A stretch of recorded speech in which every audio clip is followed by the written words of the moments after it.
అడవిలో ఒక కాకి ఉండేది. ఒకరోజు సరస్సులో అందమైన తెల్లని రెక్కలు ఉన్న హంసను చూసి దగ్గరకు వెళ్ళి, అరే బ్రో, ఎంత అందంగా ఉన్నావు, హ్యాపీగా జీవిస్తున్నావు.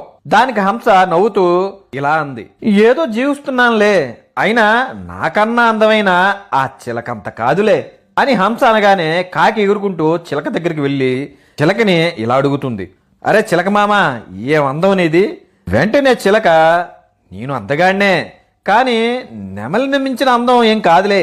కాకి ఆ మాట వినగానే వెంటనే ఎగురుకుంటూ నెమలిని చూడడానికి వెళ్తుంది. అడవి మొత్తం ఎగురుతూ నెమల కోసం వెతుకుతుంది. ఎక్కడా కనిపించదు. తిరిగి తిరిగి అడవికి చివర ఒక బంగ్లాలో ఉందని తెలుసుకొని హుటాహుటిన అక్కడికి వెళ్తుంది. అక్కడికి వెళ్ళి చూడంగానే నెమలి ఒక పంజరంలో బంధించి ఉంటుంది. అక్కడ జనాలు నెమలితో సెల్ఫీలు తీసుకుంటున్నారు.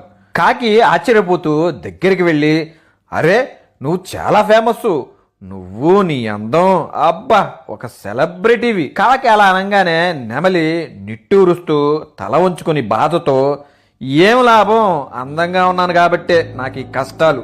నువ్వు చూడు, నిన్ను ఎవరైనా పట్టించుకుంటారా?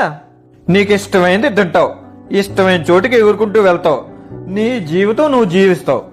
ఆ మాట కాకి తత్వం బోధపడుతుంది.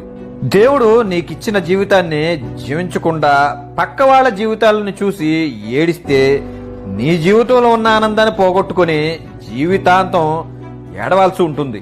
So enjoy